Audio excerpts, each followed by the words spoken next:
It's past the hour. So glad that you can join us on this beautiful Sunday morning. Coming to you live from the studios of WEFT Champaign, located downtown Champaign. Our telephone number is 217-359-9338. 217-359-9338. The views and opinions expressed on air are solely those of the speaker and do not necessarily represent those of WEFT Champaign Prairie Air Inc., Station Management, the Board of Directors, or the WEFT Associates. With that said, God bless you. Thank you to all of our listeners that are tuning in all over the world right now at WEFT.org. God bless you taking the time out of your schedule to join us at this time. We have a full house on this morning, and I'm so delighted and excited to have these special guests. These are just not anyone. These are special people, ordinary pillars, not just ordinary pillars, but these are pillars in our community, household names, and I'm going to have them to introduce themselves because I'm looking at their accomplishments and achievements, knowing just a few of it, but their bio is so extensive. I want them to share with us on this morning. I'm telling you, call a friend, call one of your neighbors, even call your enemy. Tell them to tune in to 90.1 FM. Yeah, some of you may not even think about calling your enemy, but call your enemy because they're going to be blessed on this morning. 90.1 FM. Starting off to my right. I'm going to start off with my right. To this gentleman right in front of me. Go ahead and introduce yourself. Yes, Ronald Baker. I am a candidate for the Champaign Unit 4 School Board coming up with this upcoming election on April 1st. But community member, father of three young boys that attend our Unit 4 public schools. The husband of the current school board president, Janina Baker, coach, nurse. You wear so many hats. Yeah. Once you get into every hat, that becomes a story within itself. Absolutely. And so there's so much to dialogue and dissect underneath those hats. Right. But you're running for school board. Absolutely. I've been on a couple of times. I mean, my wife and I have been, I'd like to say public school advocates. And we believe in public education. Mm-hmm. We were products of public education. I believe that our schools can train and provide a sound educational experience, for the youth in our community. Mm-hmm. I've seen it. I've seen it with my own boys. I've seen it with other students and stuff throughout the district. Believe in the diversity and stuff that we have in our schools, and it's one of the reasons that I choose to stay here and I choose to put my boys in our school systems. I choose to live in this community because of what this community looks like and represents. Okay. So I'm an advocate. I want our schools to stay on the right track. I want to see that our schools continue to improve, mm-hmm. And that's why I'm running. I'm running because I believe in our system. I think our system has a path to continue to improve, and I'd like to be a part of that. Amen. And sitting next to you, Mr. Armstrong, is this gentleman right here. Do you want to introduce him and have him introduce? Do we need to roll out the red carpet for him? Or He called him Armstrong. Not Armstrong. Mr. Baker. You're going to call him Mr. Baker. Just Ron. Okay, I don't want to be confused with Armstrong. Mr. Baker. It's all good. Mr. Baker, do we want to roll out the red carpet for this gentleman sitting right next to you? I mean, this man has red carpets rolled He's up. got red carpets, red bottom shoes. He's got the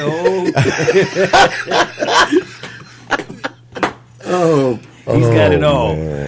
Paparazzi, all of that. But we just excited to have him here on this morning. He's well known. He's a household name, and just his first name alone, people just know him by his first name alone. When you got it. When people just know you by your first name, you have to mention the last name, just the first name alone. He goes by. My name is Charles Jarrell Young. A lot of people from this area know me as Jarrell, 2 R's, 1 L. Mm-hmm. Born and raised, man, right here in Champaign, Illinois. Homegrown. attended Unit 4 my entire life, graduated from Champaign Central High School, attended Franklin Magnet Middle School. This is when it was a magnet school. I went to Bottenfield Elementary. My siblings also attended all Unit 4. And I love my city, man. I really do. I love my community. Yeah. And I'm action driven. I'm solution driven. I've seen you guys my entire life, been around you guys my entire life. You guys pretty much know my background. And for the individuals that don't know my background, I have a degree in social work, master's degree in social work, leadership and social change was my emphasis, where we like to challenge the status quo. We like to ask those difficult and challenging questions. You know, we have no problem stepping into those rooms and pushing for equity, diversity, inclusion across the board. And my true base and foundation is youth and families. Okay. Currently, I'm a foster care supervisor for DCFS/CYFS, the Center for Youth and Family Solutions. I'm also a therapist, a licensed therapist in the state of Illinois with Envisage Counseling. So I've noticed just within the last, I say probably about the last year or so, watching everything and seeing everything that's been going on, especially with our school board, we need some type of conflict resolution. Amen. You know, where everybody can sit down and just have a common ground conversation. We can't do that right now. So having my experience in conflict resolution, trauma informed care, and things of that sort, you kind of just need somebody to sit in there and be like, "Yo, pay attention. Let's focus on the task at hand." And the focus and the task is the youth and families. That's where I like to come in and do my thing, you know. So that's why I'm running for school board. And Mr. Ron, if it wasn't for him, I probably wouldn't even be running for school board. He reached out to me. We had a genuine one-on-one conversation, and he said, "I honestly like your approach." He said, "I think you would be a great person to fill one of these seats." I thought about it. I talked to my family, 2 kids at home, lady at home. And we prayed about it. And she said, "I think you should do it. Now is the time." I'm a part of the millennial generation. I'm in the middle. So I understand the older generation and the younger generation. And I believe that I'm that bridge. So that's my point. Wow. Yeah. We're going to come back to you two because there's sure. so many questions we want to ask both of you. No doubt. Sitting next to you, Mr. Young, is this gentleman right here. He's well known throughout the community, throughout the city. Matter of fact, you can see him on television. Yeah, you can. But I'm not gonna go take your thunder. Go ahead, my brother. All right. I am Davion Williams. I sit on the city council for District 1. I am from Danville, Illinois originally. I've been here since I'm like the age of 6. And so I got here. My mom started working at Carl as a phlebotomist, and then we've been here ever since. I went to Wiley Elementary School. Went to Urbana Middle School, went to Champaign schools as well, went to Edison, and then we moved to Urbana. And from that, I matriculated through Urbana Middle School, through high school. I guess you could say I'm a singer around town. Okay. I have a degree in music performance and literature from the University of Illinois. But I did go to Central State University in Wilberforce, Ohio. I was in Ohio for about 8 years to get that degree in music and music performance, and emphasis on excuse me, and voice. And so and I came home. Just trying to bring back what I learned at school or whatever, and just trying to get involved. And my political career took off probably after the George Floyd situation. I wanted to find something where I can just be a part. And somebody was like, "What about this?" I'm like, "Oh man, I ain't trying to get into that." And then but sometimes divine intervention, it comes in, or just things happen where it's like it keeps giving you like, you should probably do this. You should probably do this. I'm like, well, I don't want to, but eventually I was like, hey, why didn't I give it a try? And so I went to and ran for city council and won. I guess an incumbent. But no, it's been a journey. At the end of a learning experience with all of it, and so you learn so much. And now I'm going into my my second term in that space, being able to serve District 1 and finding spaces where we can find the needs of the people and prioritize those needs and really create a collective community around all of this. So it's like we all said, it takes all of us to really to make this thing work and really to help people for real. Mm-hmm. And so and that's where I'm at with it. Amen. And for those who may not know what District 1 is, can you give the geographical location of District 1? So District 1 consists of Garden Hills, Garden Park, Beardsley Park.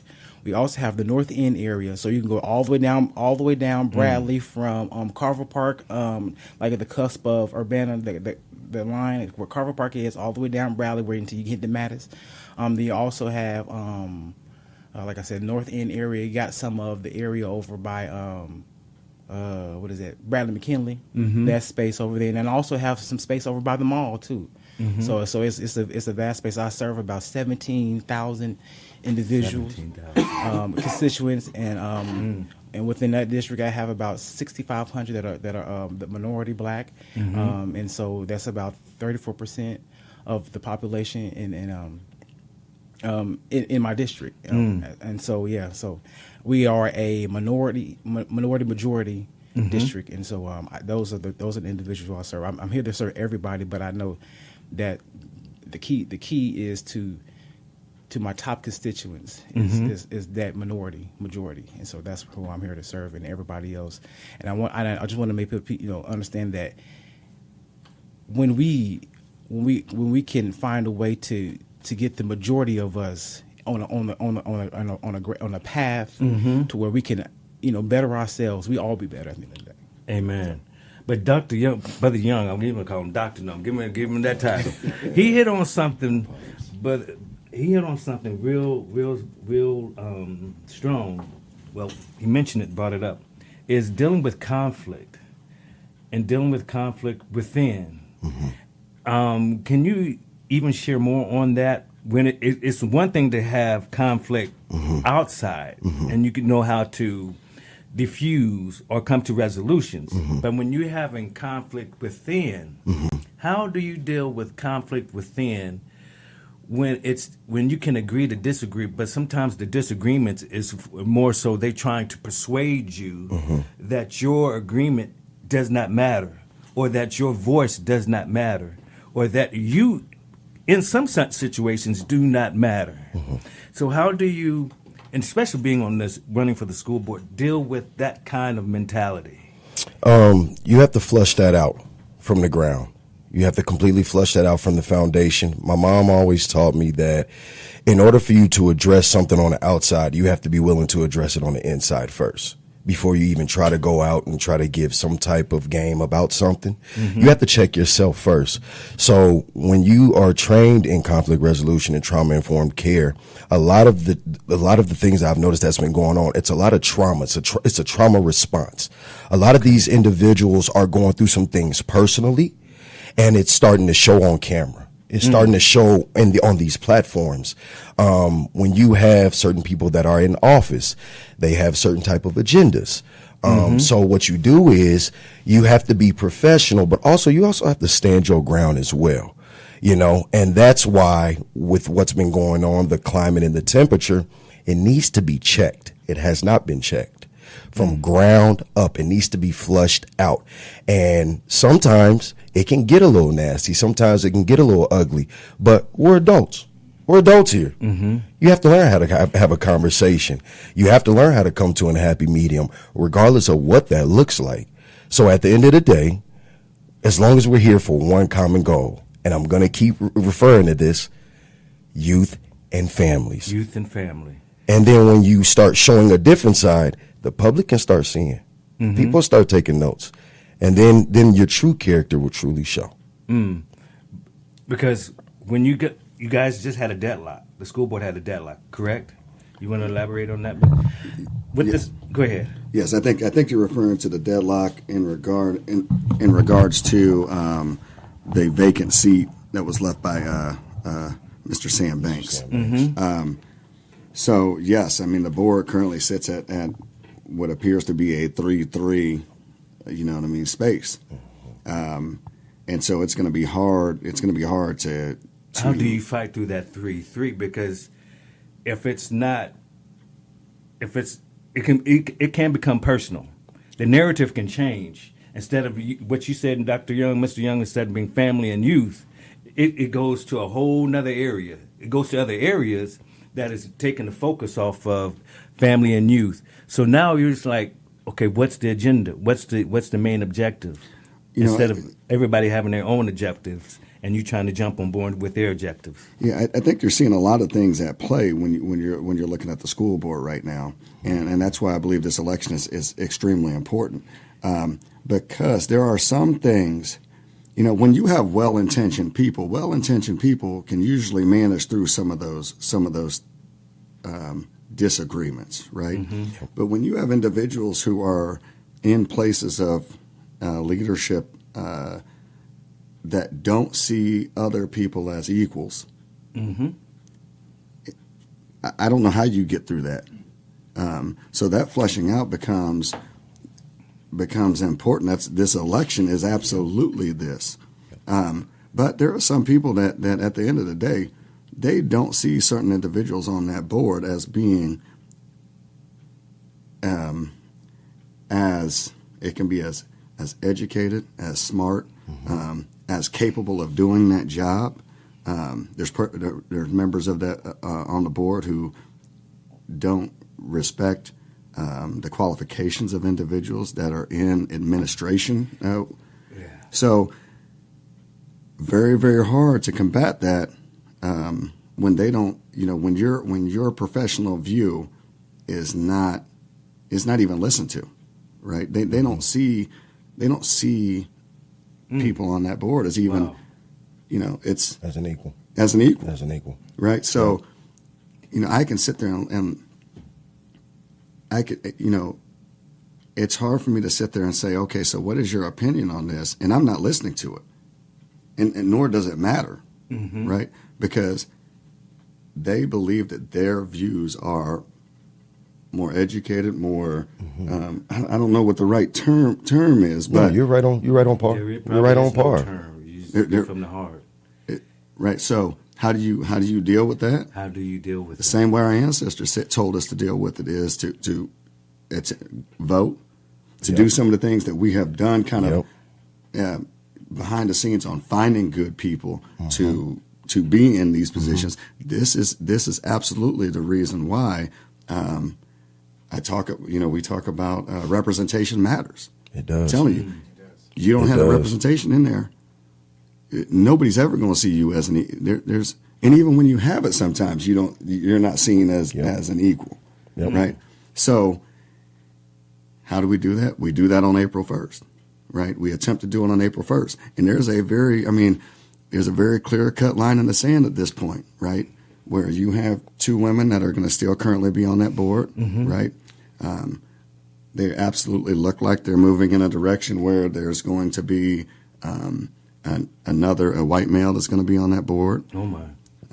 Or, I'm sorry, not going to be on the board, but they would like to see on that board another white female, another white male. So where's diversity? You tell me. That sounds more like division. Well, I mean... Where's the diversity? And equality and inclusion. Where is all of this at play? That's another very triggering. You know what I mean? So that's another very triggering topic that's being brought up now around the world, right? Mm-hmm. So when I started on this journey of throwing my name in this hat, me and Jarrell had numerous conversations about this. I've had numerous conversations with a lot of other persons, though. Also, this is not just hey, I'm only doing this if Jarrell, you know what I mean, me and him get elected. That's not it. What I tried to find is persons that I thought would be good people that didn't always see the same views that I have. But one of the things that struck me about him, we had a conversation, I think, in this front, is at a baseball game, I think, where we were talking about special education. Yep, we were. Right? We were talking about special education. Mm-hmm. And he broke down special education to me. I don't understand special education that, in some of the terms that he can talk to. Mm-hmm. He can talk about it when we're talking about what are some of the effects of black children that deal with autism or might have an ability to not focus in a classroom, mm-hmm. right? Yep. This man can break it down in about 5 million different ways that I can't do that. Mm-hmm. I can talk about healthcare things, talk about nursing, talk about anesthesia, drugs. I can do that. Mm-hmm. But he is a different flavor. Mm-hmm. Right? That's the part of bringing to the board something, not just because of the color of his skin. Mm-hmm. I reached out to him because You do. he an educated man, right? That has a professional role into doing some of this thing. They don't have that on that board currently. Wow. They don't have his view on that board right now, right? Interesting. There's another one of the things too. There is a big sway with persons on the board that have ties to Champaign Central High School, right? Mm-hmm. Right. And I would say it sways significantly more towards Champaign Central. Yeah. I made There's an a push. intentional thing, There's a push towards Central. right, Yep. of trying to find voices from Champaign Centennial, Mm-hmm. right, to see that we can get some of those things heard on the board that haven't been heard of as much over the last couple of years. So Carl Geisler was a guy that we reached out and said, hey, Good people. right, good person, thinks that he, you know what I mean, he would have a view. I do look at terms of race, right? I see it. It's how I see it when I walk in the rooms. As a white male, right? Right now, there wouldn't be, there'd be 2 white females still on the board, right? Carl is a white male there that can also be a view has had kids to go to Champaign Centennial High School. Correct. Jefferson, right? There's not a lot of representation from Jefferson Middle School on that board currently, right? That's true. Most of the families have gone through Yeah. Barksdale, Cary, Busey, Edison, Central, right? So it's looking at it from a bigger perspective of saying, hey, that school board should represent our community. And it should represent, the directions of how people Everyone. are It should flowing. represent everyone. Right. Correct. I spoke a lot. I'm sorry. Go ahead. Oh, you good. You good. breaking it That's down.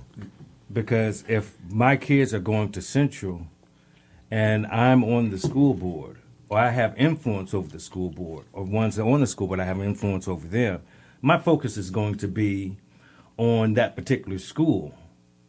And it could be on the other schools, but primarily on that school that my children are going to. So I'm going to put all my eggs in the basket and say, I want this, and this. I don't want this. I don't want that. I don't want this. I don't want that. So I'm focusing in on that. But how I go about my persuasion is it going to affect anyone else? Is it going to have an impact on other ones that are either running for school board or on the school board? It does. I mean, we always have our own, I want to say the correct term would be implicit bias. We all have it. It's Unfortunately, we all do. It's just manipulation what it and is. control that's now at play. It is what Is it that is. I mean, it's a bias of some sort. We all all have do. this implicit We all bias. do. But Yeah. so if you're well intentioned, at certain times you're going to have to take a back seat and say, you know what, hold up.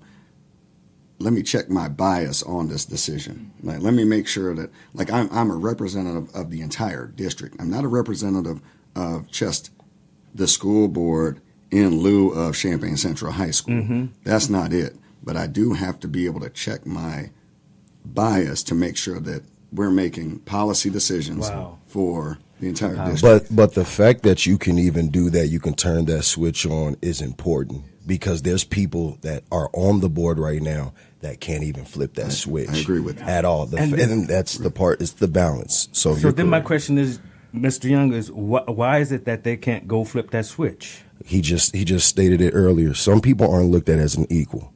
So what we have to do is we have to flush that out so that the people can really see what's going on. Okay. Because there's some people, I've had conversation with some individuals that work in Unit 4 and their kids go to Unit 4 and they don't really pay attention. They're not interested in attending a school board meeting. They're not interested in the politics, right, the so to speak. But I have to let them know that your child's education is very important.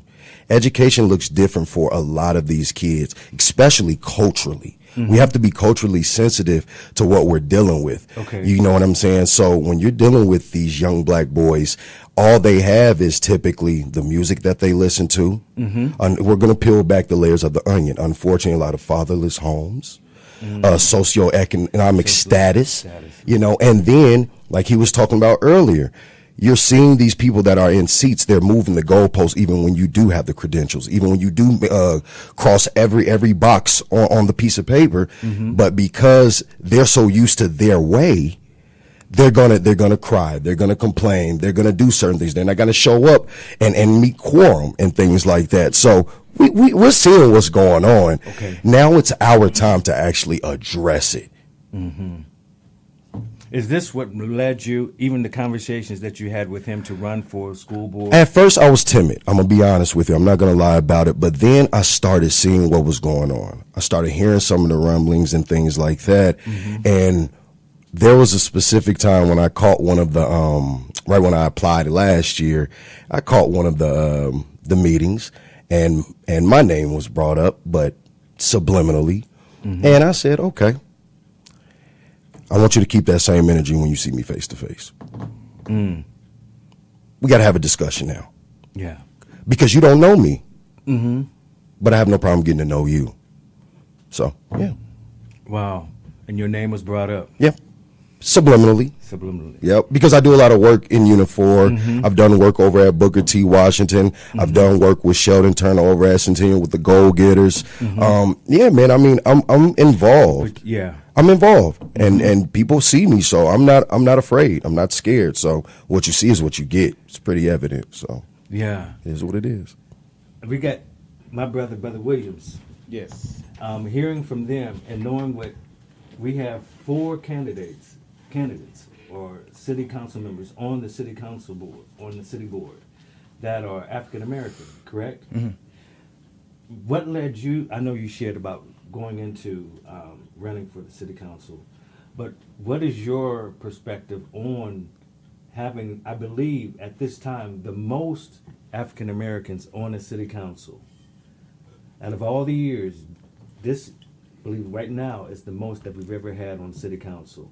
It's major. I mean, to have 4 men of color on the board, it's like there's something that's never been seen before, and it's a sense of a certain level of power that I think we may not necessarily understand that we have. Even myself included, being in that space, you take advantage. You don't really take advantage of it. You take it for granted. That's what I'm trying to say. You take it for granted, and it's like, what are the true needs? And you have to start thinking about what are really the true needs of the 15,000 African American black folks who live in Champaign. And so those are the type of questions we got to start asking ourselves and having these type of meetings and talking with other city council members as it relates to the needs. And that's what I'm doing now. I had a meeting the other day on Thursday, just really wanted to talk about the needs, but I really want to talk to the majority of my district and see what their true needs are. We don't complain. We don't say anything. Those individuals, constituents, don't say nothing. And so to hear their voice and see what they truly, what their true needs are, and what we can do to help, and what things and policies we can put in place to help all of us, especially that majority. And so as it relates to those 4 men, I just feel like we are in a space and at the table to speak for our community, to be there, to be able to advocate for families and the youth, because at the end of the day, it is as it relates to our community, our to who we are, the black family structure has been under attack. And so we have to, as it relates to it, not having fathers in there, and so because the home is the first community first. That's your first community, and so if we don't fix the home portion of of our community, how then do we fix the microcosm of that's just the microcosm of it. And so it's bigger than it starts there, and then it grows this way. And so we have to be able to educate our children and make sure, hey, this is which we have to do X, Y, and Z, and the families on top of that, because a lot of us generationally just don't know because of what we had to just go through to make ends meet or if we families been on Section 8 for years, and that's just not in Champaign. That's like everywhere. Black families just been on Section 8 for years, generationally. So I got an apartment. Well, my daughter finna get on. She finna do the same thing. And so we have to find ways to, these things, these tools that we have, these programs that we have, are to help us, to lift us up, but we are not to lean on them. And so that's what we need to be able to teach our community, and that we're greater than what we see ourselves. And in education, I believe we have to be able to talk about ourselves, to know thyself, to understand who you are, what was your place in history, what was your place in these spaces, and to understand that there was a whole black business district on First Street, and that we don't see that no more. And so we have to be able to have the understanding and to understand what we're doing, understand that. What we had before, and how we can grow from that point. Okay, dealing with District 1, what were some of in your meetings, what were some of the suggestions that some of the people had brought to your attention, or some of the things they wanted to see get done? Some of the things we talked about were programmings as it relates to infrastructure. We also talked about gun violence and violence period within that district, and put emphasis on the city has a program called the Blueprint, and that's just been helping organizations get funding to help surround ourselves, to help people as it relates to first followers. Sean Williams, he has an organization where he teaches children how to learn about stocks and giving certain type of information and knowledge to us. And so these are things we have to do. I believe that we should start, supporting this blueprint and really diving deep into it. Even if you're not even necessarily a partner of the blueprint, find something that what your niche is as it relates to education and educating our people, so that we can grow ourselves to a higher level of to who we are. And so we also talked about just learning how to fill out forms online, and somebody brought up maybe we can get partnership with the university, so we get students to kind of help figure out, okay, how do I fill this form out? Can you because as it relates to city or this county, we can't as an entity, we can't necessarily help an individual that's kind of conflict of interest. And so it kind of looks funny when you do that. And so to have somebody to assist somebody in these, like finding a form for if you want to renovate your house, there's a program for the exterior for houses especially in the North End area, in my district. So you got Beardsley Park, like I said, Garden Hills, Garden Park, North End area, so that you can fix the exterior of your home. But if I don't know how to get these resources or try to fill that form out, then how do I do it? And so creating this space in ways that way. What else we talked about? We just resources. Understanding there are a lot of resources within this community that we can really take advantage of, and really fix our space and fix where we are. And so those are most of the things we talked about in that meeting. But that blueprint. We also talked about street outreach and having individuals who have been through the system as it relates to going to jail and things, and having them have a space to reform themselves, and also teaching individuals, like, this may not be the road you want to go down. And so having that space to talk to the youth and be like, hey, I see where you're going, but I've been there already. I've traveled through time, and I've seen where you might be going. So be able to try to deter an individual. And so having these programs and really, having that authentic voice of the community and understanding, like, hey, these are the type of things that we're trying to get into. So, do you see the city council tying in with the school board on some of these programs, or is the city using or collaborating with the school board on some of these programs. Yes, to we get had- that information out. Correct. We there was a program called the LIFT program that we had, partnered with the city of Champaign and Unifor, and also we, as it relates to ARPA funding, we gave some funding for them to kind of do it, navigate however they want to navigate as it relates to those funds. And so we've been in partnership. We can't necessarily tell them what to do, but we can kind of guide and give some type of guidance, and like, hey, we give you funding, we give you a type of a plan and resource and partnership with you. But so we have, and so as it relates to city and school board, it's kind of that fine line. We don't want to jump on say what we can do on this board and vice versa, and so we kind of let them have their space. But we do have partnerships and try to help out where we can. Dr. Young, Brother Young. I keep calling you Brother Young. That's my dad. That's my dad, man. Yeah. When you're dealing with, what is your vision for the school district for the next 5 years? What would be your vision in the next 5 years for the school district? We need to press the reset button. Okay. Completely reset. Out with the old, in with the new. We need some new energy. We need some new innovative ideas. And we need to meet these families and these children where they're at. That's it. Simple as that. Quit trying to push certain things on individuals or certain groups. Okay. It's about really just meeting them where they're at. And whatever we can do to assist in that, we have to be willing to get our hands and our feet dirty, man.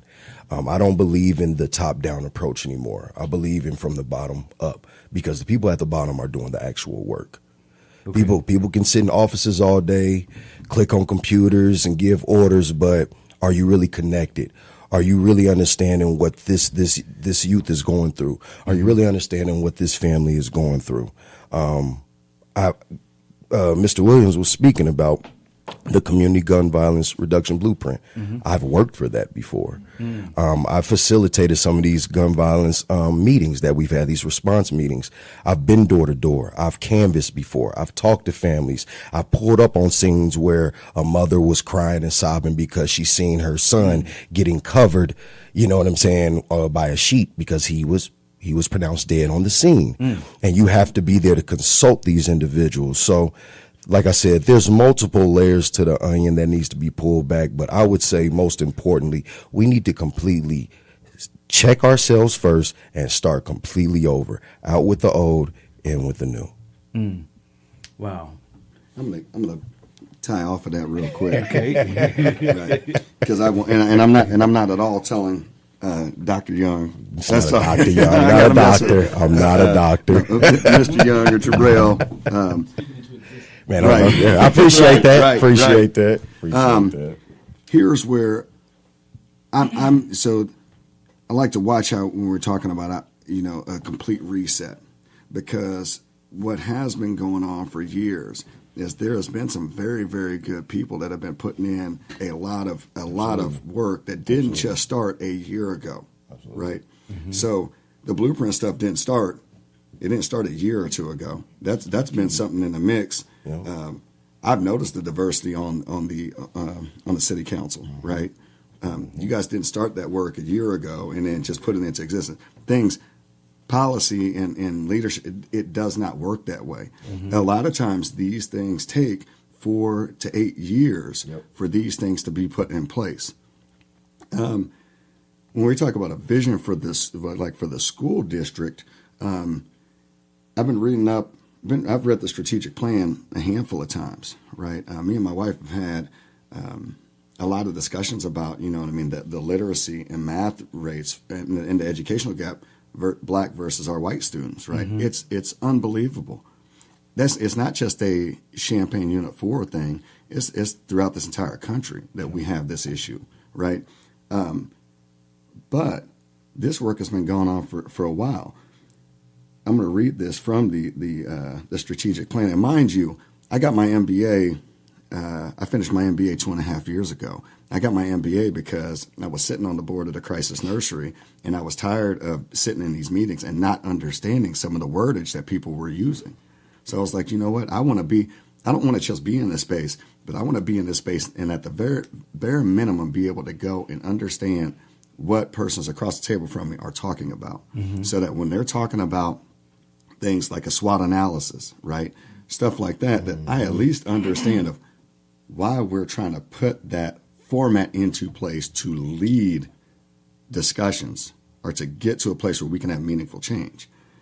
The Unit 4 strategic plan does exactly that, right? It looks at strengths, weaknesses, opportunities. I can't remember the last T in SWOT, but here, this strategic plan, and I want to read this. This strategic plan, our first in over a decade, right?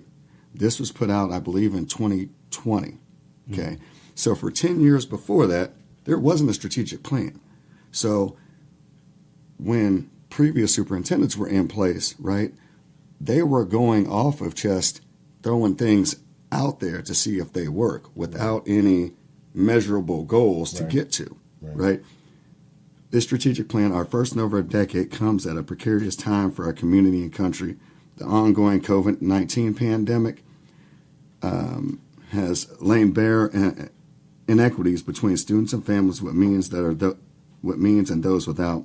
Black and multilingual families have been disproportionately impacted on every measure, from access to e-learning to health to unemployment.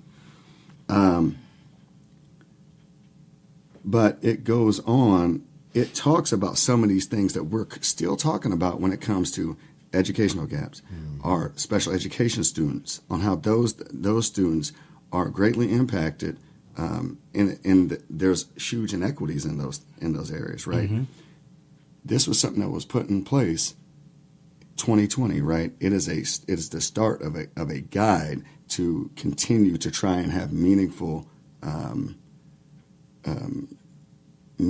policies and stuff like that to attempt to move the district in a forward moving pattern, right?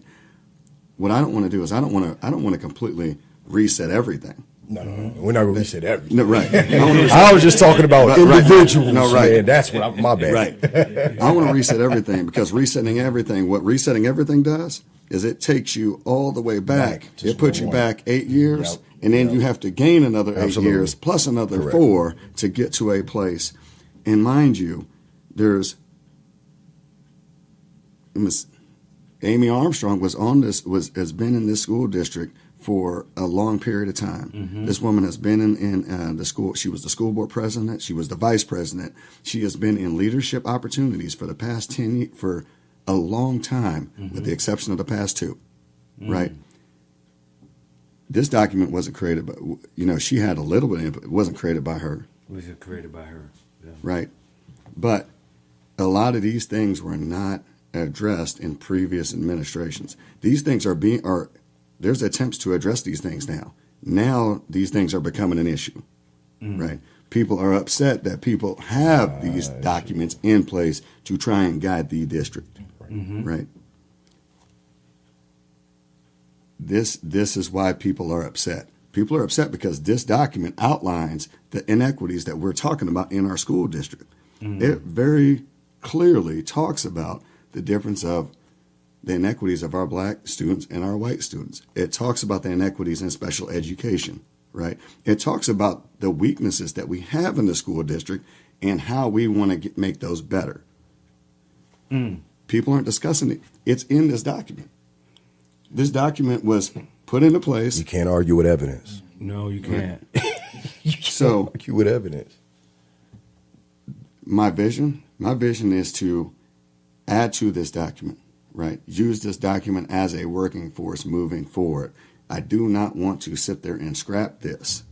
Absolutely. Right? Absolutely. Our superintendent came into here because she read this document. She is a very educated black woman, read this document and said, you know what?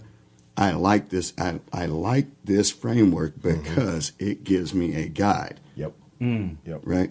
Yep. If you're on any type of president, superintendent, CEO of an organization, right? You want a guide. You want something that, and you want to agree with that guide. Amen. If she didn't agree with that, I would hope that she would have said, you know what, I'm not about this life. I'm going to go and move elsewhere. That's not what she said. She said, I'm coming here because I like what you're doing. I believe in all of our students, but I really believe in our black students. And this is I want to help do this work. Absolutely. Right. I'm saying the same thing. I want this document to start it. I want to add to it, but I want to make sure that as a school board member, I'm doing my job to hold people accountable, that we do things that continue to move the needle in a positive way. Yep. How do you feel about the Dr. Boozer, the superintendent? What is it that you want people to know about her? They may not even realize and may not even know behind the scenes the things that she does. I mean, this is. I'm just gonna be real. I mean, has she ever really been given a fair shake? You know, like we have to be real here. This is a real question. Has she been given a fair shake? She came into a tornado-like type situation, right? But things take time, you know? Yes.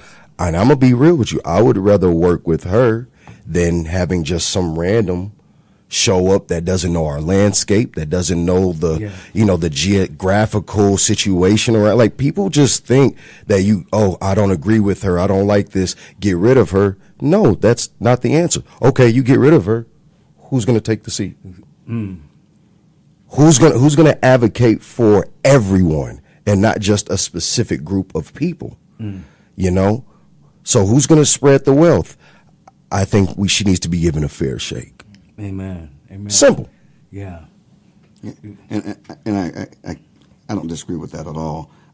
I think that probably for her first year on the school board, I think that there was going to be attempts to give her a fair shake, but I want to be very clear, she was going to be given those attempts because of whom was going to be the president. Copy. Right. So when that person was not the president, now all of a sudden it's an issue. It's an issue. She's not doing her job. All of a sudden, you get the community up in arms about X, Y, and Z. So since my wife has taken over as the school board president, these things started like just all of a sudden happening, right? Yeah. That's not a coincidence for me.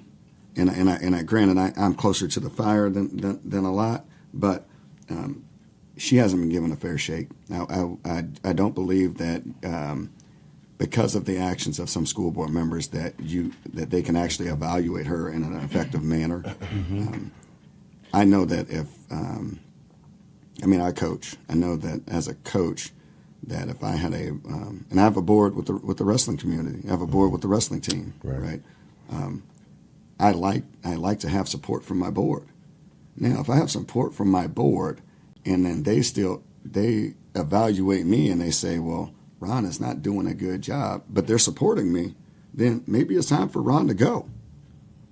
Now, if I have people behind the scenes trying to hijack all of my actions, I don't know if that's really... It's a different conversation. That's a different conversation. Different conversation. That's not fair. And that's what you have. You have board members that are on there that are disclosing information that shouldn't be disclosed to community members, that are not following chain of command, and going out and speaking to, or taking on actions that I would call the work of the day-to-day operations of the school district. Is not appropriate. You can't. It's hard to shun the superintendent for actions that happen at a building when those actions didn't even get to her, right? Those actions. Yeah. Right. Because you were asked the question the last time you were here. Absolutely. The dysfunction, but also your response to the question, why is there so much dysfunction on the school board? Your response was that people don't stay in their lanes. Absolutely. I remember that vividly. You said people do not stay in their lanes, and when they cross the lane, that's when you start having accidents, and they started getting involved in things that it's already designated for someone else. Correct. But they want to take on that role. That was your and I stick with that answer. I mean, somebody had asked a question about, I can't remember exactly, I'm going to make it up, but we'll say, if there's an issue at, let's say Booker T. Washington, right? There's an issue with a personnel issue with the teacher at Booker T. Washington. There's a chain of command for how that's supposed to be followed. Yep. Right. So you as a school board, you don't get involved with that, correct? Should not. You should not. Right, because there is a chain of command of, let's say Davion is a teacher at Booker T. Washington. Davion feels like he's been mistreated by his one-up, or I don't know what it would be called in school.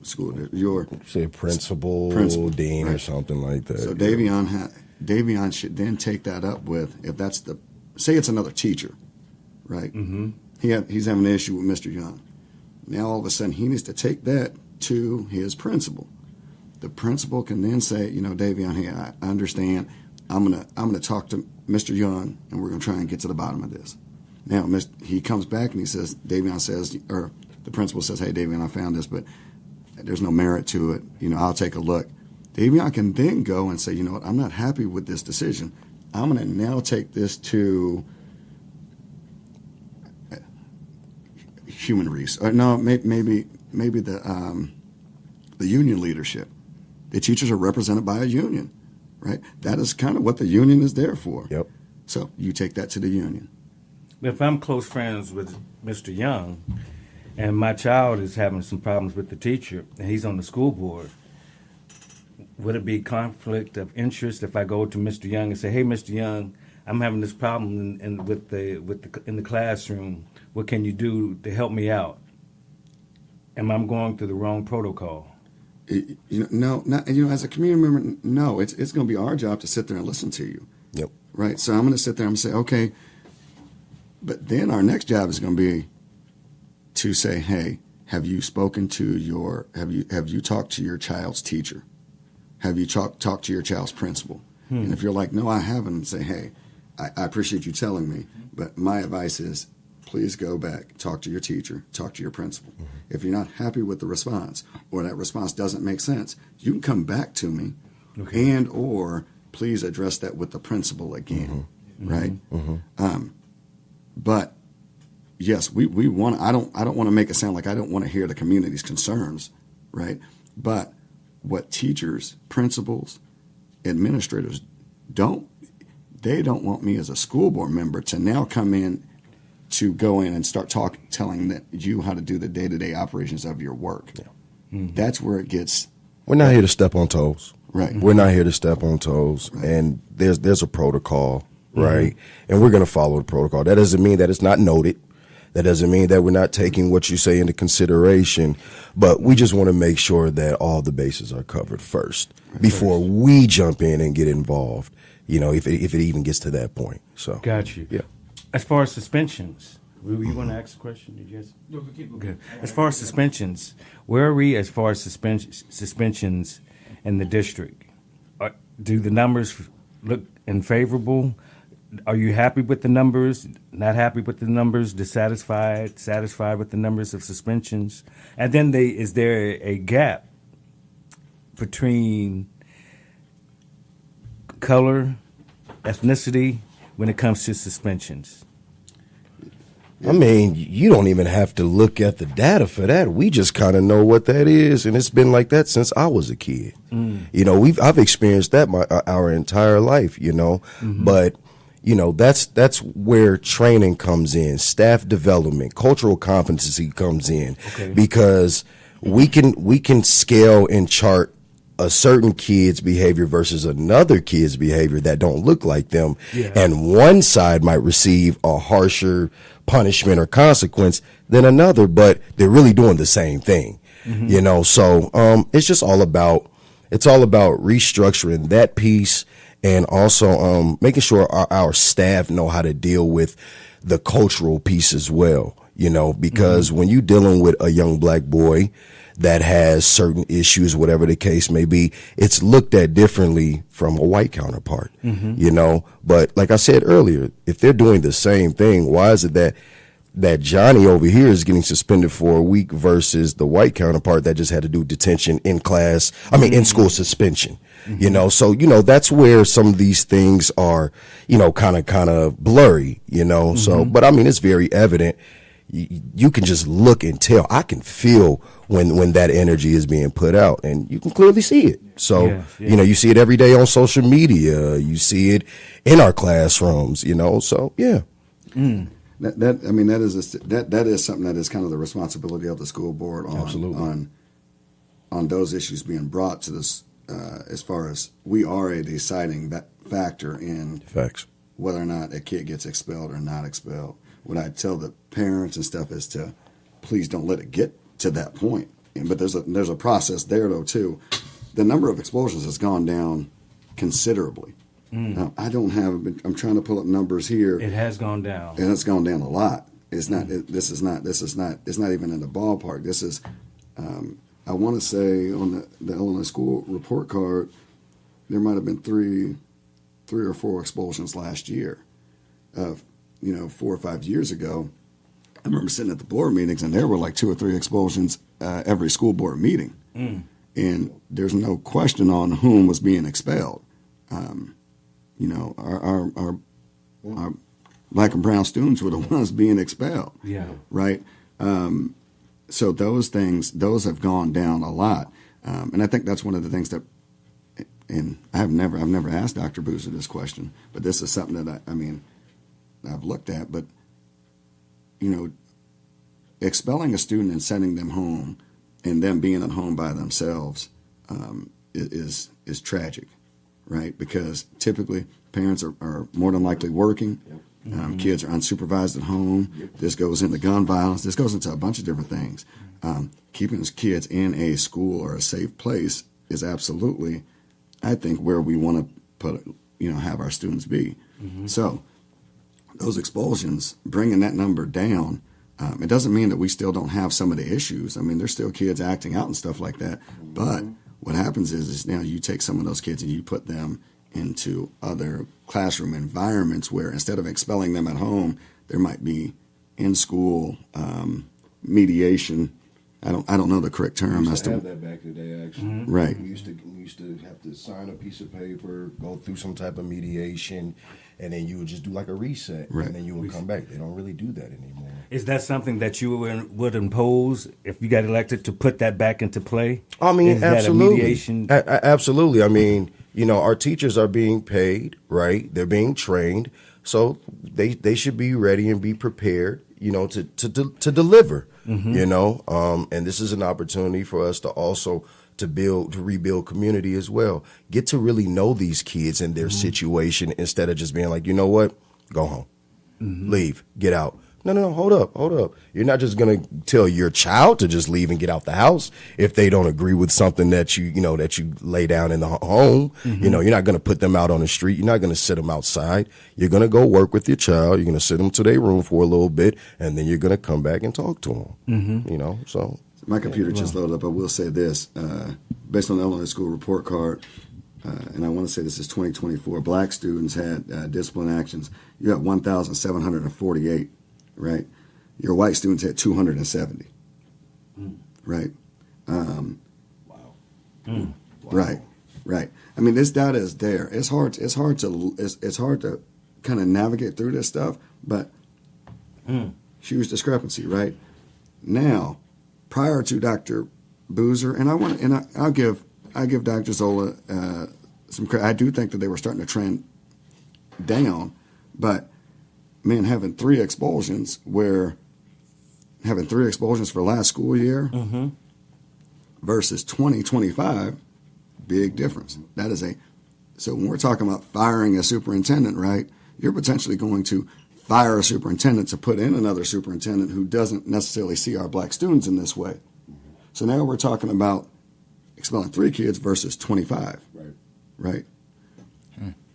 Those numbers are astounding, but we're not expelling as many kids. We're allowing kids. We're still having some of the disciplinary action, but we're putting our kids in spaces that potentially we can still affect them by learning. Right. I have a question. So, as it relates to all of the information you just said, do you think it is an importance? We talked about representation. Is it an important to have teachers who look like more like the majority of the demographic of the students within that school? Because I see it because I used to work in the school, and you see a little bit more patience to students who look more like their teacher, or things of that nature. So what is your mindset as it relates to representation as educators in that space? That's a good question. I'm all for it. Like I've done work in the alternative schools before, and there's a certain type of patience that we do have.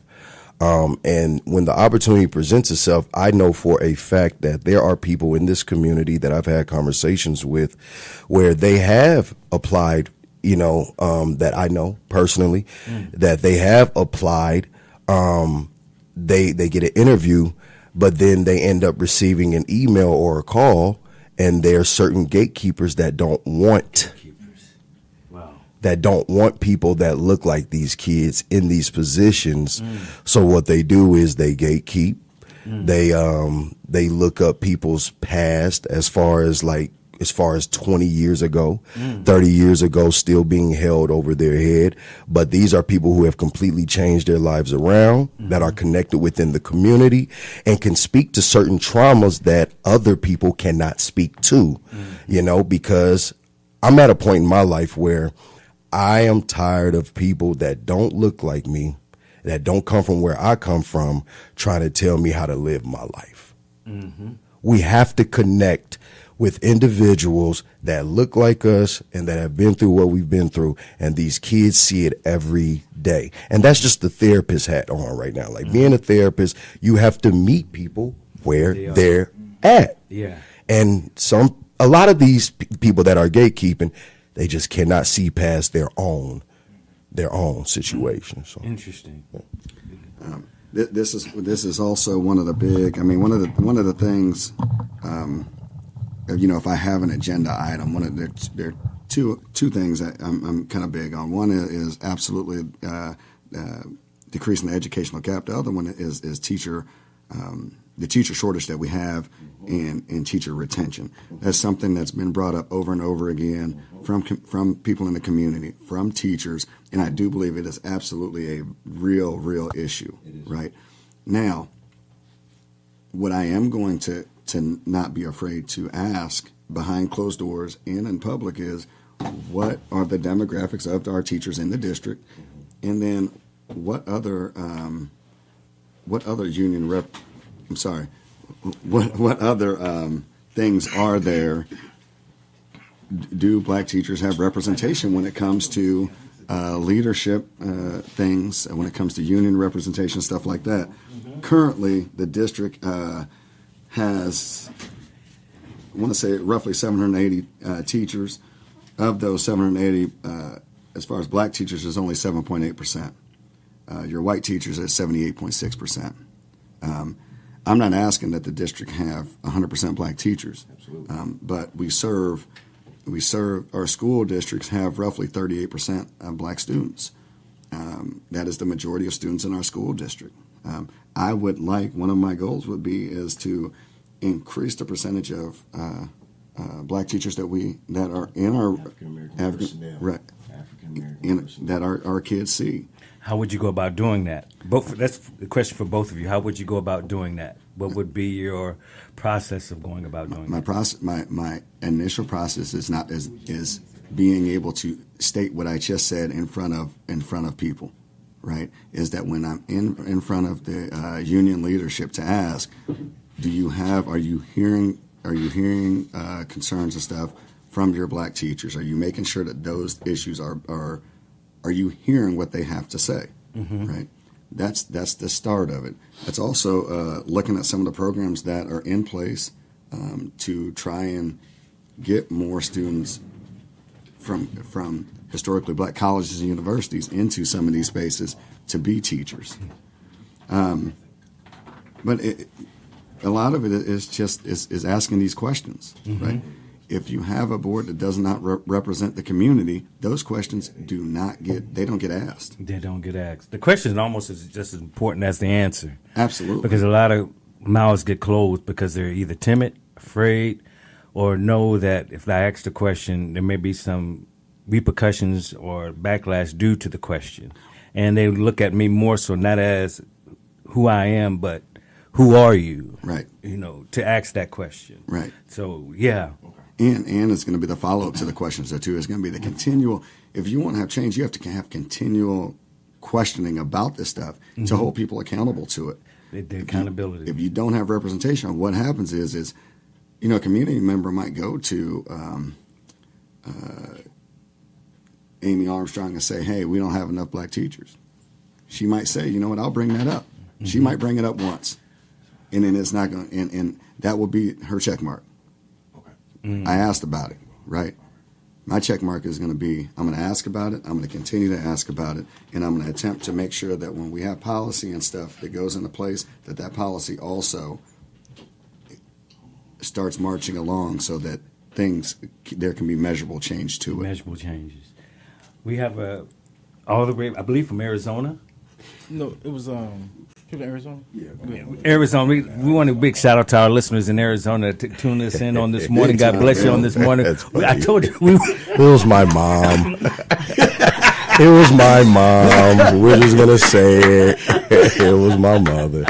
Shout out to my OG. Thank you, man. Oh my goodness. But did she have a comment, question? Yeah, actually, speaking to the expulsion situation, she gave the prime example of a few years back. Well, this was a while back.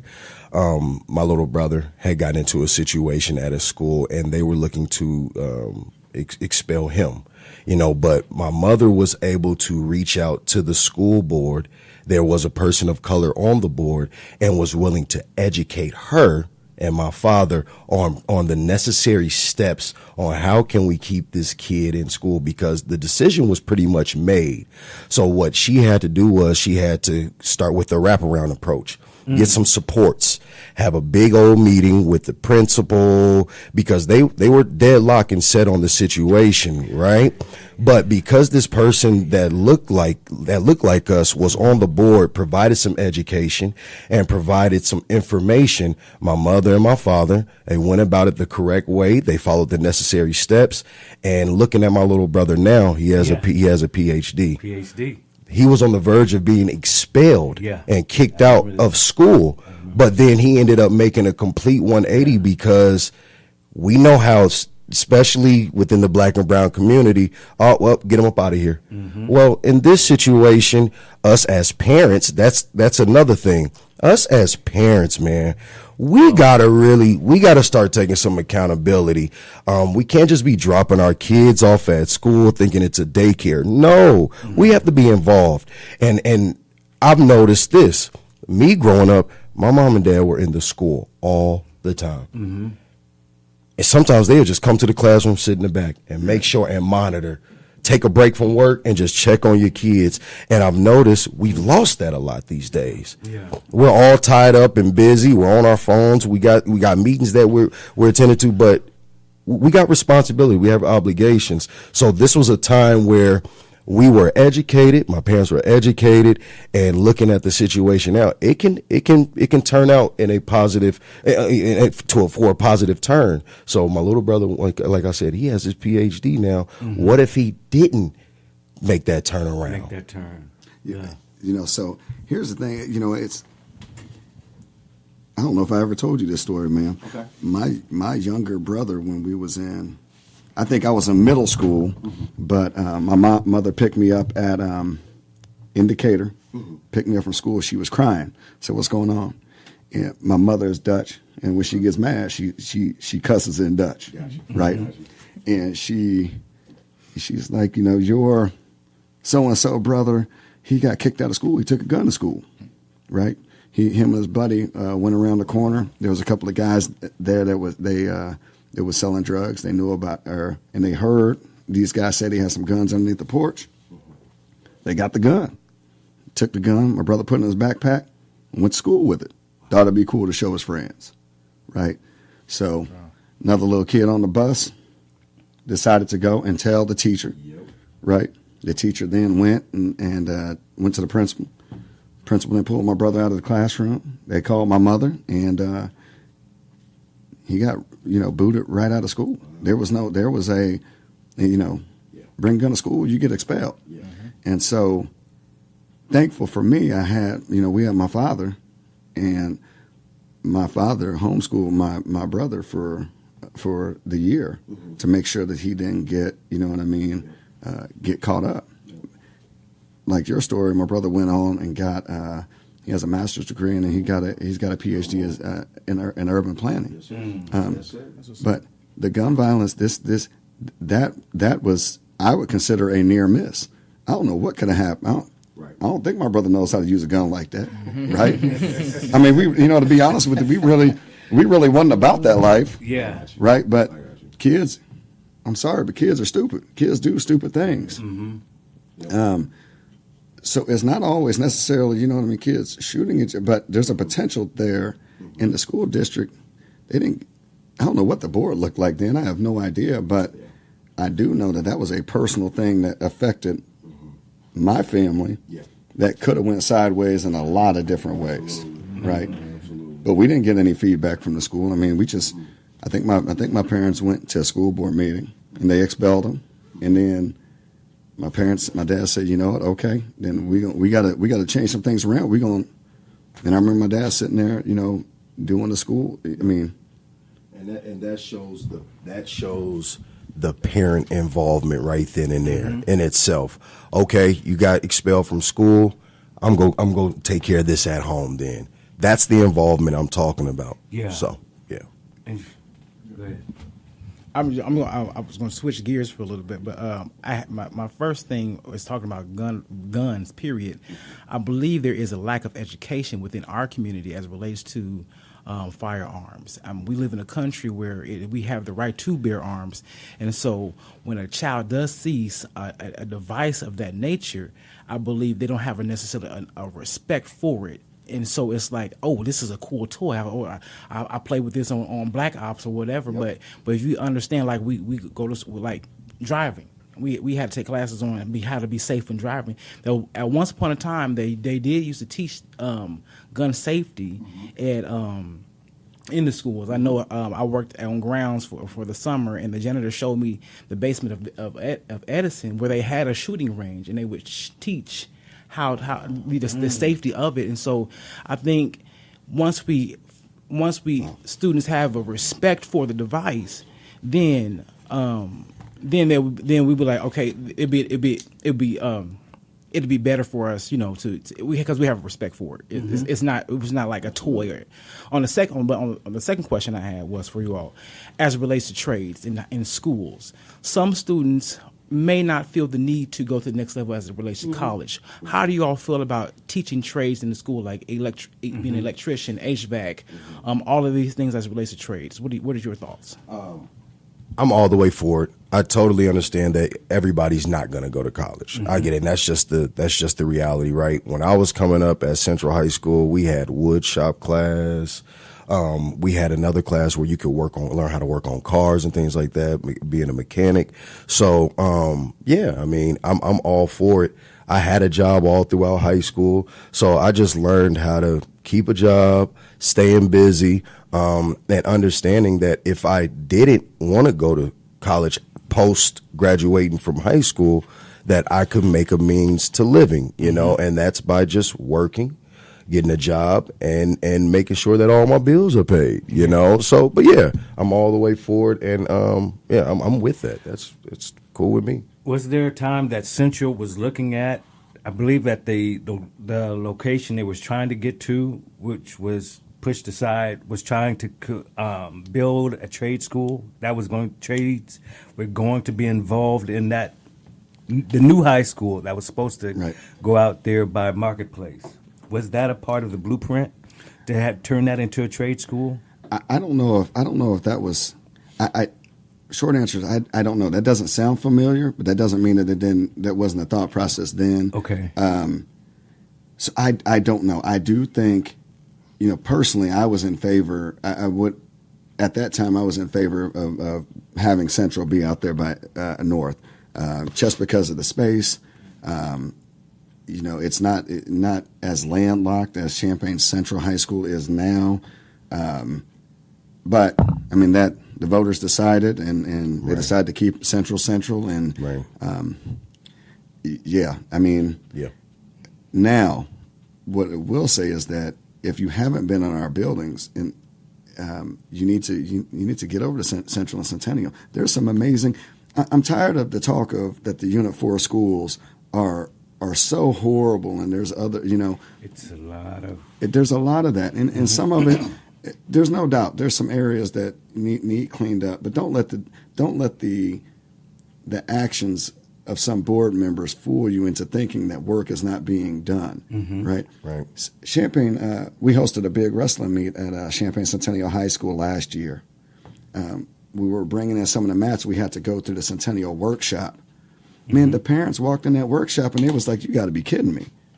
Like, there's welding equipment in there. There's jacks for cars in there where kids are learning how to work on cars.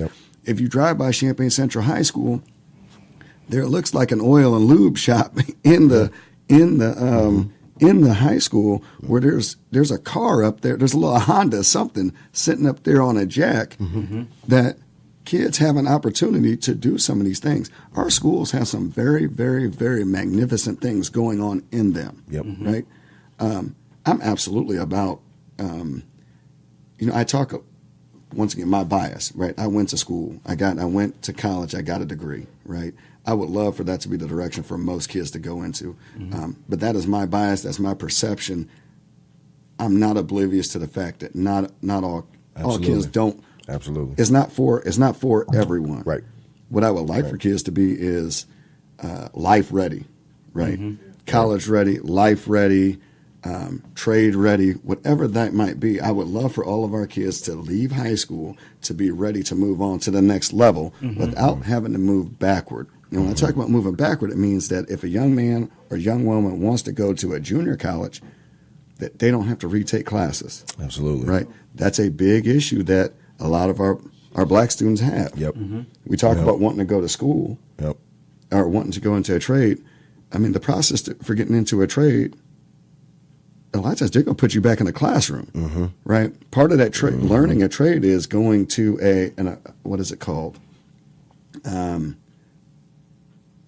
a journeyman school, but you're going to be back in the classroom learning something. You're going to have some on-the-job training, but they're going to put you in the classroom too to help you with some of the higher level things. So I think a lot of kids, and I've talked to a lot of kids, think that you can just leave high school and then just go on to a trade. It doesn't work like that at all. It didn't work like that at all. Right? There is another process for you to get into those spaces. You have to continue. You have to be able to continue to learn. If you can't learn, right, or you don't know how to read as well, you are not going to make it. There's no ifs, ands, or buts about it. If you don't have a basic level of reading and math, trade school is out of the question. Right? It's going to be you're going to have to now play catch up again. I don't want our kids to play catch up. I want our kids to leave our high schools and for them to be ready. Trade. I'm not opposed to kids going into the military. Right? Not at all. Not at all. I'm not opposed to our kids going to Walmart and working a job and being. But I'd also like to have our kids not just stop with that job, but have an aspiration to now go on and, man, I'm going from being a bagger to a manager. To a manager. Right? To a district manager. It's okay to go and work at FedEx and be a package handler. I don't want you to stop there. I want you to now take advantage of the situation and say, I would like to work up and be an assistant manager, a manager. But when you get there, you're going to be in another classroom. This classroom stuff doesn't stop, right? You're learning on the city council, right? When you got on the council, I bet there was a packet of information they gave you about. And you had to go through a training. Right? When we get on the school board, you know what's going to happen? We're going to get elected, and then you're going to have about a week or two for you to you have to go to Open Meetings Act training. You have to be able to know how to get information, read it, and understand it. Some people haven't read some of this stuff that's on here, right? You're going to be back in the classroom. I want our kids to be life ready. Yep. And that could be college, military, trades, Walmart, FedEx. It can be any of those things. I don't want them to have to go back and have remedial training for things that our education system should have been doing to a higher level. Yep. How do you deal? This is for all three of you. How do you deal with budget restraints when it comes to getting a quality of education? For you, Mr. Williams, how do you deal with budget restraints when it comes to the quality of living? For the city of Champaign and for you two for the school board, how do you deal with the budget restraints, but still ensuring a quality of education? I'll start with this one, I guess. It's sometimes you run into those issues, right? And so, like, we're trying to run into that issue as it relates to the Strides homeless shelter, and putting forth a tax levy as it relates to the township, and to raise money for that space, because we use ARPA funding for that. Okay. To kind of help fund it and move it along how it is. And so sometimes you may have to move stuff around, but I mean it's just you have to let the people know what's really going on and be transparent. And so more than likely sometimes people don't necessarily know, because as it relates to the city, none of that money comes from tax revenue and things of that nature. Okay. And so it comes from tax revenue. So you have to be able to see past something sometimes, and be able to think ahead of the game. If that makes sense. But you run into those situations, and you have to find creative ways to remedy that situation or avenue through that. And so that's just one way. So if you have not heard about it, there is something going to be on the ballot on April 1st as it relates to the tax levy in Champaign. Go research it. I'm not going to tell you how to vote. I'm just going to say go look at it, research it, figure out what it is, and see it's really to benefit the Stride Shelter as it relates to homelessness here in Champaign. And so that is a low barrier shelter. So that and so we just want to make sure we can service that community. So please look into that.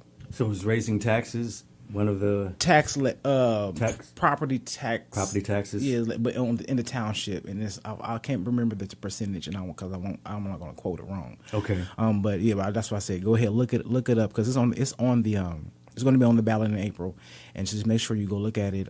It's on the township page and everything, so the information's out there. Okay. Because I'm pulling up my notes. I have notes on this. This is important. Budget. I mean, so here's some of this. Some of this is also realizing that I'm not a financial expert by any means. I think for me as a school board member, and there's no quality. You don't have to be a financial expert to serve on the school board, nor do you have to be that to serve on the city council, right? So what you do have to rely on is that you have persons in place that do know how to do that work effectively, right? So this is one of the ways that we evaluate the superintendent, right? It's the superintendent's job to make sure that he or she has a cabinet of people that she believes can do the work and that she trusts. And I'm going to rely on the superintendent. I'm going to hold the superintendent accountable to make sure that there is an expert that she works with, including herself, that knows how to do that work. Now, this stuff is a real issue, because we got our current president trying to cut things from the board, trying to dismantle the Board of Education. So we might not be working with the same amount of money that we were working with a year or two ago. And I do believe that that's what we have to, that the new board is going to have to take into account. From the board meetings that I've listened to, I can't say her name right, Linda Mikowski. Linda, if I said your name wrong, I apologize. But she does a pretty good job of explaining these things into layman terms. I learned a lot the other day from listening to her talk about how our property taxes affect our school board revenue, right? That was all new information to me. And also the difference in some states utilizing, states or other districts utilizing sales tax instead of property tax, right? And by doing that, property taxes in this area typically remain fairly efficient. They stay. So then for our public schools, you get a steady stream of continued money that comes in. Income, yep. Now, where it can come into play is all of a sudden there's a big there's something big that happens with property where people are not coming into an area that can affect things on another level, right? But for federal monies and stuff like that, that might shrink. The good thing is I do believe the district utilizes property taxes to have a steady stream of income coming in. So I do think there's a buffer that keeps the Unit 4 schools fairly safe. There will be changes. But as a board member, it's also important to make sure that we are prioritizing the majority of our students so that when we're talking about what things do we want to fund or at what level do we want to fund them at, is making sure that there's representation for those voices to continue to say, we have $100, right? The majority of our kids are struggling in this area. It is probably a smarter thing to use 70% of that money for those areas and allocating 10% to, I hate to say something's a lesser issue, right? But 10% to transportation, 5% to after school activities, right? Now realize that those buckets, there's a lot of those things that fall into a bunch of different buckets. Okay, so it's going to be prioritizing whom is affected the most and making sure that those dollars are going to persons that need it the most and have a bigger representation. Wow. If we shift 70% of our dollars to, I hear a lot of talk about special education right now, right? 17-something% of our kids are special on the Illinois School Report Card are SPED kids, right? That's 17% of 10,000 kids, right? The majority of those kids, 48.8% of them, are black kids, right? So when I talk about a majority of students, right, the 37% black students that I'm talking about, that does include it doesn't, I'm not saying I'm not talking about the SPED students, but they fall in two buckets. We also affect them when we're talking about the majority of our black students because 48.8% of those are also in that SPED bucket also. So it's prioritizing those things. Some people don't prioritize those things. They look at a small area of those, and what happens, I have a term that talked about cannibalizing resources. That's the component I'm talking about. Right. So if you're talking about affecting, you're talking about shifting that 70% to a smaller proportion, you're going to get burned on the back end of it. You don't have to believe it, but you're not going to have meaningful change for the majority of kids in our district. Oh my! And that's key to addressing the resource gaps.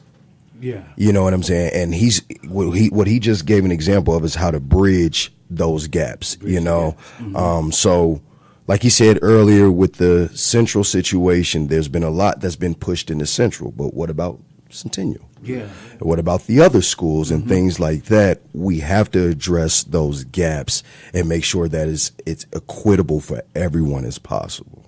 So he pretty much answered it for me. Yeah. Thank you, Ron. Oh, yeah. Thank you, man. Thank you. I'll send you a check. Yeah, man. Thank you, brother. I appreciate that, man.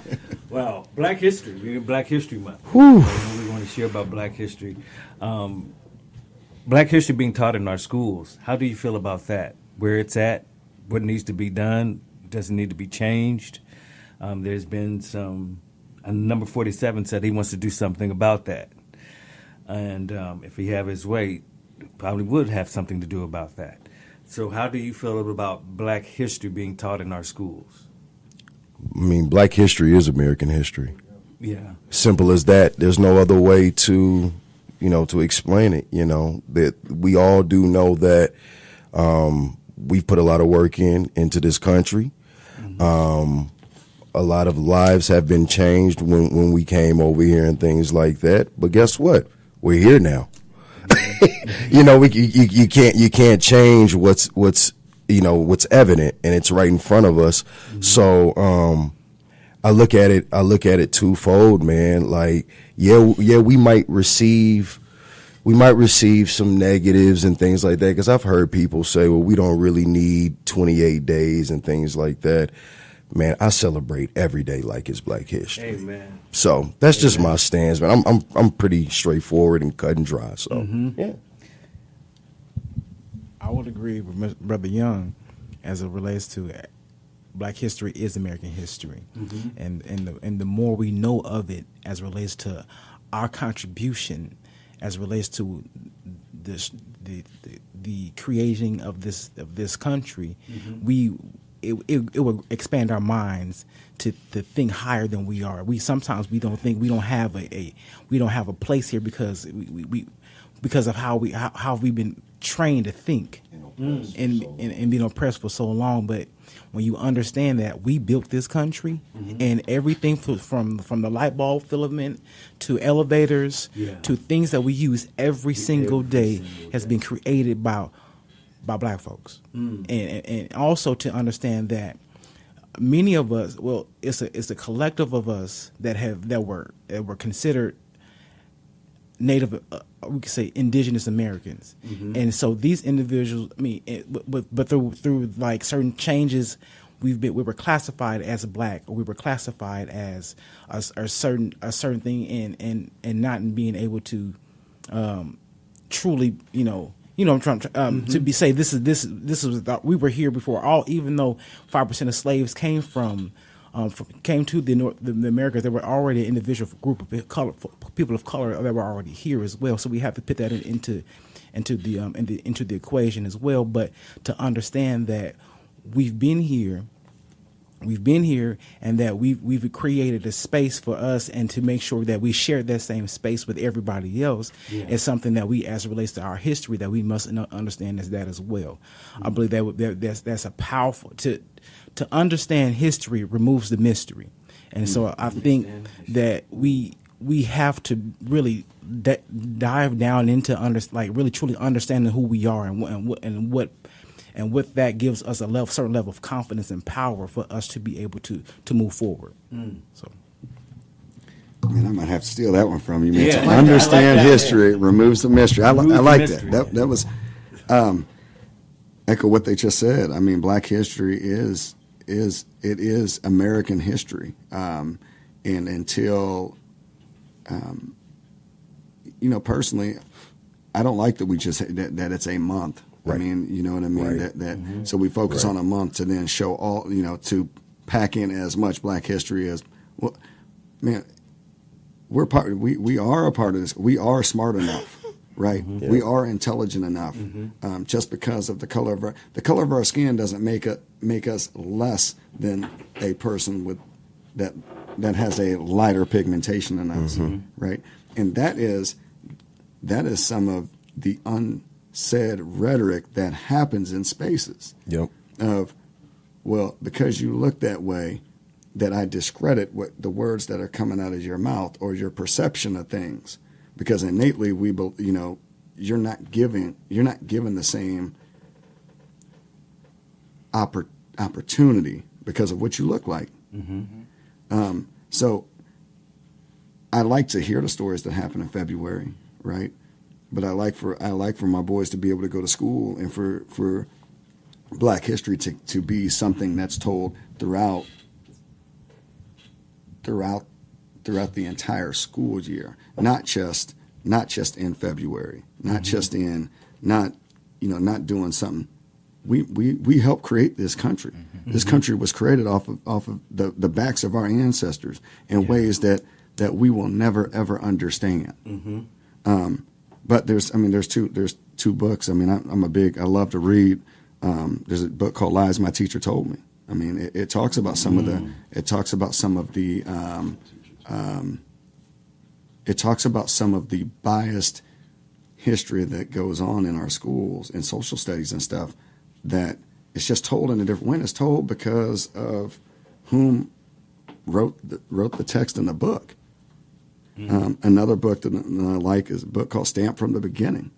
It gives a philosophy based off of a person's look at people of color and how they're almost thought of, because of this color of your skin, you're thought to be less than somebody, that your voice is less than.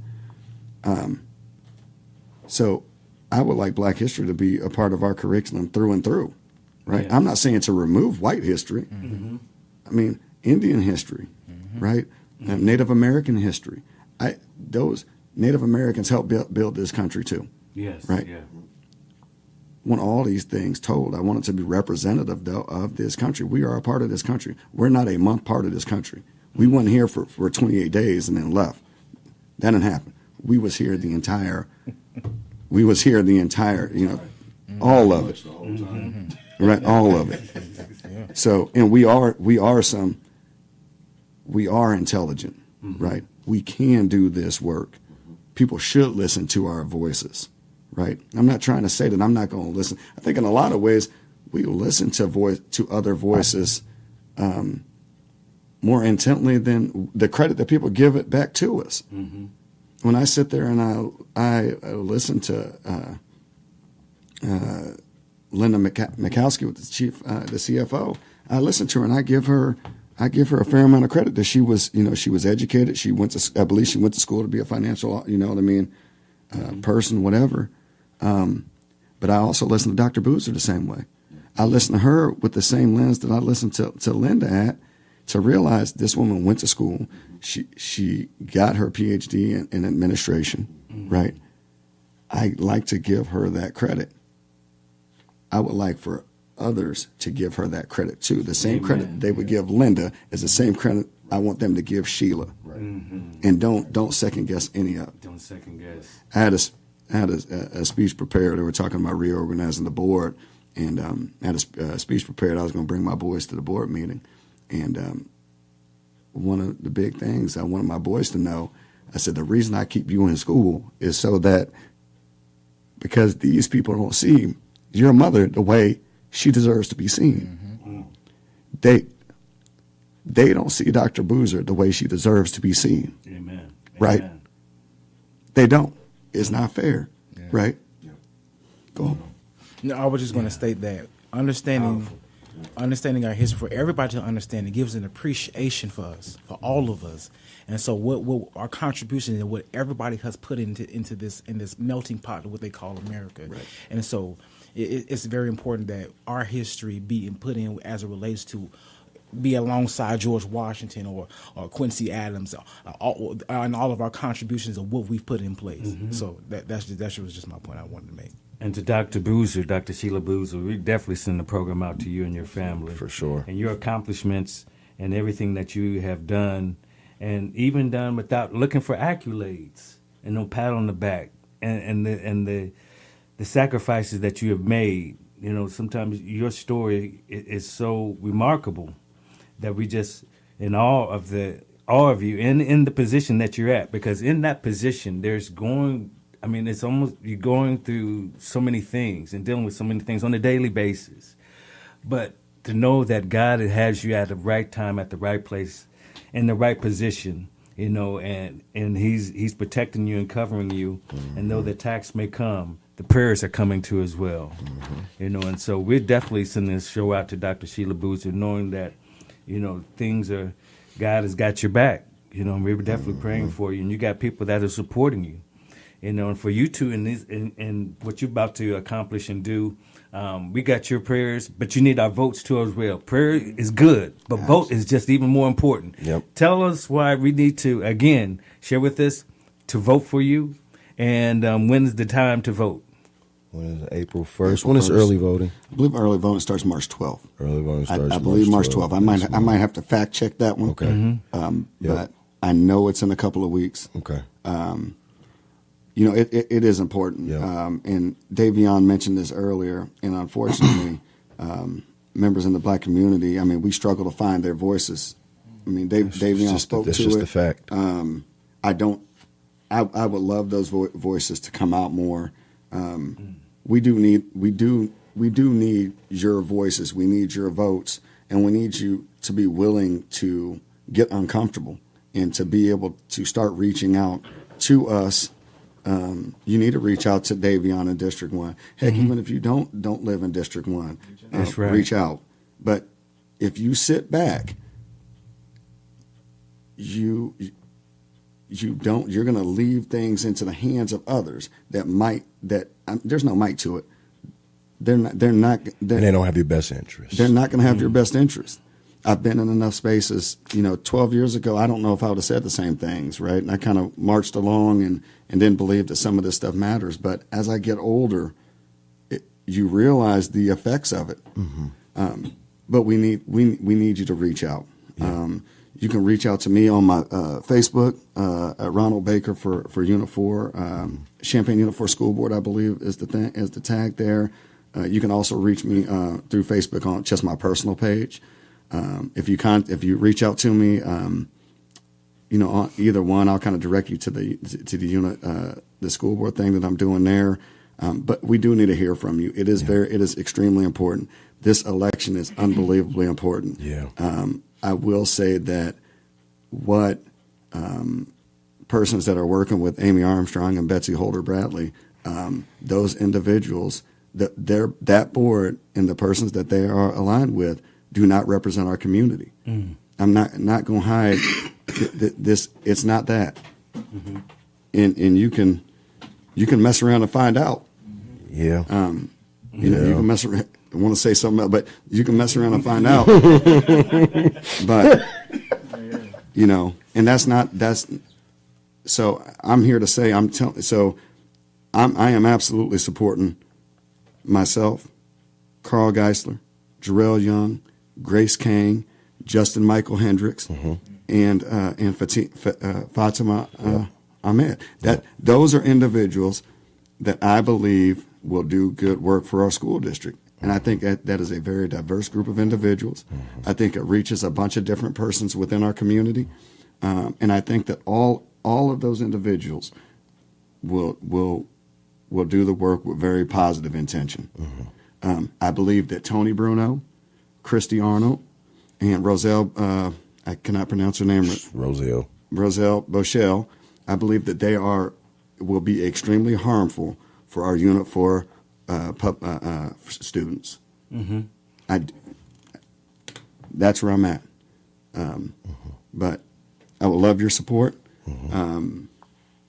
And go out. I need you to get registered to vote to begin with.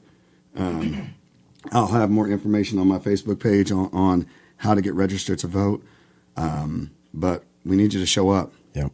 We need you to get uncomfortable. We need you to show up. Start. Shoot me your questions. I will try to answer them to the best of my ability. Sometimes you might not like my answer. I'm good with that. Mm-hmm. But at least reach out to us and let us know. But I love your support. Yeah. WFT 90.1 FM.